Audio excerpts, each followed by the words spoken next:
ఓం నమో వెంకటేశాయ. భారతదేశాన్ని కుదిపివేస్తున్నటువంటి cockroach Janata party సిజేపి kundali మొట్టమొదటిసారిగా నా వద్ద ఉంది. సో ఈ కుండలి దీని ద్వారా సిజేపి పార్టీ యొక్క భవితవ్యం ఎలా ఉండబోతా ఉంది అనేటువంటి విషయాన్ని మనం తెలుసుకునే ప్రయత్నం చేద్దాం. సో సింహలగ్నంలో ఉండేటువంటి సిజేపి పార్టీ యొక్క కుండలి రాహు మనకు లగ్న కుండలి ప్రకారం కనుక తీసుకున్నట్లయితే రాహు 7వ ఇంట్లో, శని 8వ ఇంట్లో, 9 కుజుడు, 10 రవి బుధ చంద్రుడు, 11 శుక్ర గురువులు.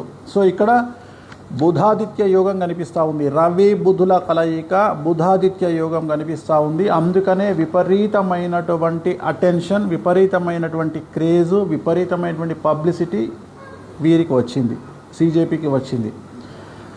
సో కాలసర్ప సహిత పూర్తి సంపూర్ణ కాలసర్ప సహిత రాజయోగంలో కనిపిస్తున్నటువంటి పార్టీ ఇది. సో 2026 అంటే ఈ సంవత్సరం అక్టోబర్ 31 వరకు దశాచిత్రం ప్రకారంగా వీళ్లకు విపరీతమైనటువంటి క్రేజ్ ఉండే అవకాశం ఉంది. సో తదుపరి మరి ఒక రకమైనటువంటి క్రేజ్ వీళ్ళకు వచ్చేటువంటి అవకాశం కనిపిస్తూ ఉంది. ఒకవేళ రాశి చక్రాన్ని కనుక పరిశీలించినట్లయితే ముఖ్యంగా రాశి చక్రంలో 10వ ఇంట్లో రాహువు అనేటువంటిది చాలా విపరీత రాజయోగాన్ని సూచిస్తూ ఉన్నాడు.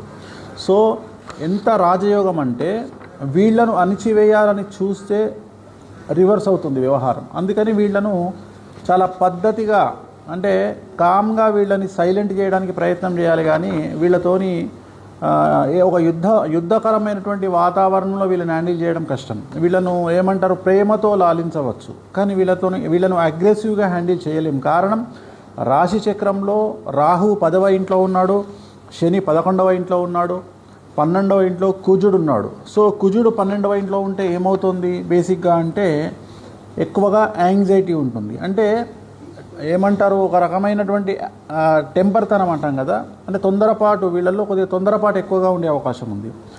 సో జాతకరీత్యా కనుక తీసుకున్నట్లయితే ఇప్పుడు వీళ్ళు చేసేటువంటి డిమాండు ధర్మేంద్ర ప్రధాన్ మినిస్టర్ రాజీనామా చేయాలి. 100కి 100% ధర్మేంద్ర ప్రధాన్ రాజీనామా చేసే అవకాశం ఉంది. నేను ఈ వీడియో పెట్టే సమయానికి ఇంకా కన్ఫామ్ కాలేదు, కేంద్రం ఒప్పుకోలేదు. కానీ నేను చెప్తా ఉన్నా ధర్మేంద్ర ప్రధాన్ రాజీనామా చేసే అవకాశం 100కి 100% ఉంది. కాకపోతే అది ఈ విషయంలో చేస్తారా అంటే నీటు పేపర్ విషయంలో చేస్తారా లేకపోతే వేరే విషయంలో చేయిస్తారా నాకు తెలియదు. కానీ ధర్మేంద్ర ప్రధాన్ గారు ఖచ్చితంగా మినిస్టర్ రాజీనామా చేస్తారు. అలాగే సిజేపీ పార్టీకి సంబంధించిన ముఖ్యులు ఒక 3 తర్వాత సమయంలో కాలంలో జైలుకు వెళ్ళేటువంటి అవకాశాలు కనిపిస్తూ ఉన్నాయి. అలాగే ఈ పార్టీని కనుక తీసుకున్నట్లయితే ఈ సిజేపీ అనేటువంటి వ్యవస్థకు సంబంధించి ధర్మానికి, హిందూ ధర్మానికి, హిందూ శాస్త్రానికి కొద్దిగా వ్యతిరేకమైనటువంటి దిశలో వీళ్ళు వెళ్ళేటువంటి అవకాశం ఉంది. అంటే వీళ్ళు ధర్మము అనేటువంటి మాట పట్టించుకోకుండా కొద్దిగా డిఫరెంట్ స్టైల్లో వెళ్ళే అవకాశం ఉంది. ముఖ్యమైన విషయం ఏంటంటే ఈ పార్టీ వల్ల 100కి 90% డ్యామేజ్ జరగబోయేటువంటి పార్టీ బీజేపీ అని నిక్కచ్చిగా చెప్పుకోవచ్చు. ఎందుకంటే ఈ సిజేపీ పార్టీకి సంబంధించినటువంటి రాశి చక్రమైన లగ్న చక్రమైన ఏది తీసుకున్నా నరేంద్ర మోడీ గారి జాతకం వీరితోటి షష్టాష్టకాలైనాయి. అలాగే భారతీయ జనతా పార్టీ యొక్క కాంబినేషన్ కూడా షష్టాష్టకాలైనాయి. సో దీనివల్ల చాలా ఎక్కువగా బీజేపీ పార్టీకి మాత్రమే సమస్యలు వచ్చేటువంటి అవకాశం ఉంది.